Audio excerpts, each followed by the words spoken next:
Hello friends, आपका स्वागत है एजुकेशन सार में।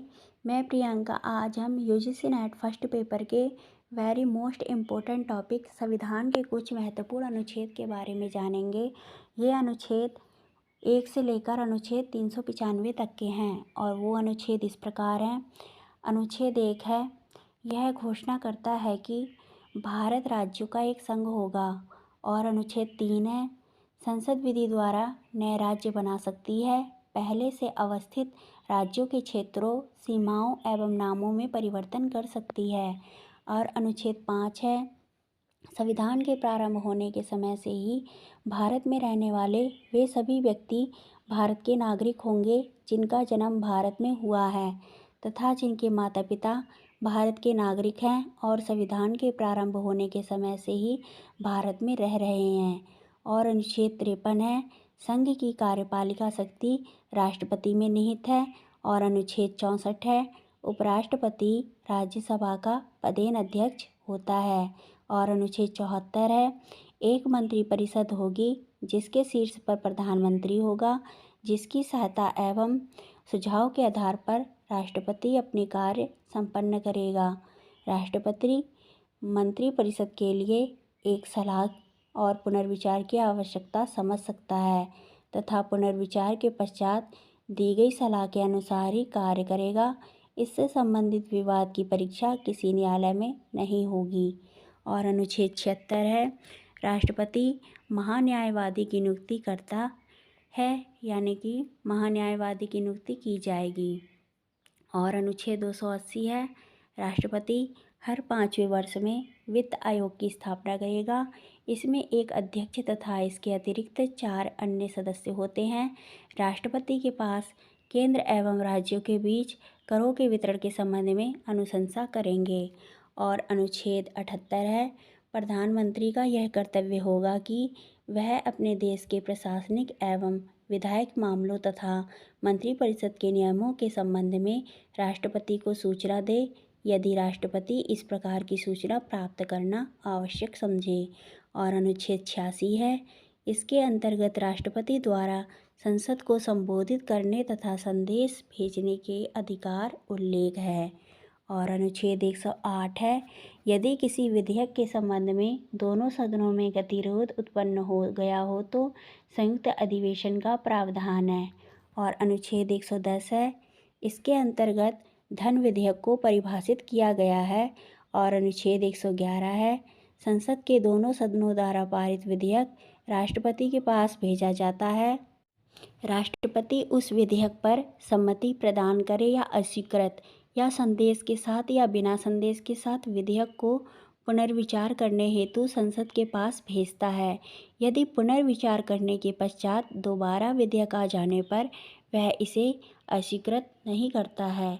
और अनुच्छेद 112 है, प्रत्येक वित्तीय वर्ष राष्ट्रपति द्वारा संसद के समक्ष बजट पेश किया जाता है।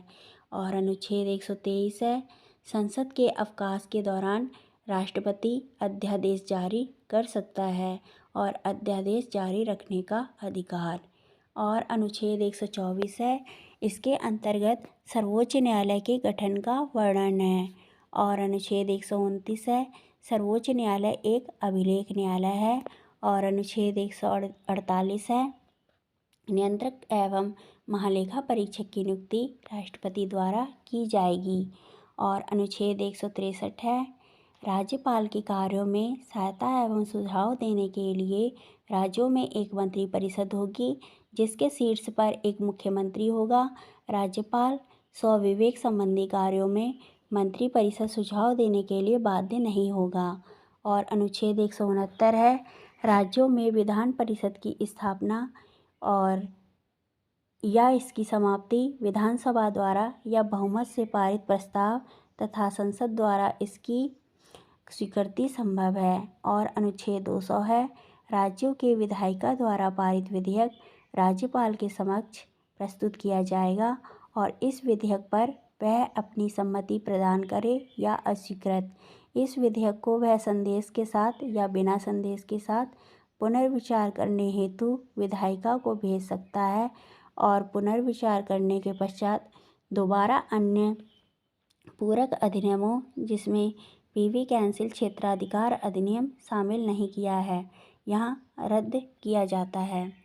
और अनुच्छेद 213 है और 212 राज्य विधायिका के सत्र में न रहने पर राज्यपाल अध्यादेश जारी कर सकता है। और अनुच्छेद 214 है, सभी राज्यों के लिए उच्च न्यायालय की व्यवस्था होगी। और अनुच्छेद 226 है, मूल अधिकारों के प्रवर्तन के लिए उच्च न्यायालय लेख जारी कर सकता है। और अनुच्छेद 233 है, जिला न्यायाधीशों की नियुक्ति राज्यपाल द्वारा उच्च न्यायालय के परामर्श से की जाएगी। और अनुच्छेद 235 है, उच्च न्यायालयों का नियंत्रण अधीनस्थ न्यायालयों पर रहेगा। और अनुच्छेद 239 है, केंद्र शासित प्रदेशों का प्रशासन का दायित्व सौंप सकता है और एक प्रशासक की नियुक्ति कर सकता है। अनुच्छेद 243 है, पंचायत एवं नगर पालिका का गठन, संरचना, आरक्षण, शक्तियाँ, प्राधिकार एवं उत्तरदायित्व का प्रावधान किया गया है। अनुच्छेद 245 है, संसद संपूर्ण देश या इसके किसी हिस्से के लिए राज्य विधायिका अपने राज्य के किसी हिस्से के लिए कानून बना सकती है। और अनुच्छेद 248 है, विधि निर्माण संबंधी अवशिष्ट शक्तियाँ संसद में निहित है। और अनुच्छेद 249 है, राज्यसभा विशेष बहुमत द्वारा राज्य सूची के किसी विषय पर लोकसभा को 1 वर्ष के लिए कानून बनाने के लिए अधिकृत कर सकती है, यदि वह इसे राष्ट्रहित में आवश्यक समझे। और अनुच्छेद 262 है, अंतर्राज्यीय नदियों एवं नदी घाटी जल के वितरण एवं नियंत्रण संबंधी विवादों के लिए संसद विधि द्वारा निर्णय कर सकती है। और अनुच्छेद 263 है, केंद्र राज्य संबंधों के विवादों के समाधान एवं परस्पर सहयोग क्षेत्रों के विकास के उद्देश्य से राष्ट्रपति अंतर्राज्यीय परिषद की स्थापना कर सकता है।